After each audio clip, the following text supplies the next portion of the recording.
Here's a short video of two other additional tidbits. This is the Great low pressure blower, and I have removed the bearing cover so that you can get an idea of how these bearings are kind of unique. Not many bearings in industrial applications used like this anymore. This is a brass bearing surface retained by a cap, and you notice there is a box, literally a box full of oil, and if you look closely you see that there are rings that rotate through a wet bath of oil.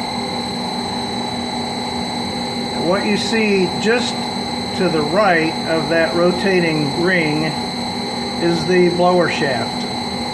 So the rotating ring picks up fresh oil, brings it up, applies it to the top surface of the shaft, where it lubricates the entire bearing surface, both the front surface has one, and the back surface has one. These have to be kept clean with oil. They are very low friction and extremely long life. I can't pick the bearing box cover up. I believe it's cast iron and it's about 10 pounds, so I have to shut the camera off. Before I do that, you notice these are running at low speed. That brings in the humidified air and distributes it throughout the instrument to help keep the dryness factor down. The humidity is improved. Where is the humidification device? Way up there, which I'm not going to try to detail, is another one of the swamp coolers, which is basically just a large vaporizer, humidifier. It's used in that function to bring humidified air into this room. And then of course both of these blowers pick it up.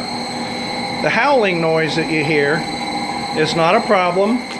That's a result of the variable frequency drive as it acts upon the field windings in these motors. They scream just a little bit. The output devices themselves are solid state devices in the drives. I call it drive.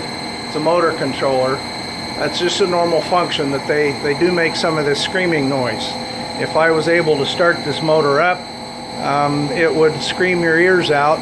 It's just a function of those solid state drivers that keep the motors running at the speed that they need to run.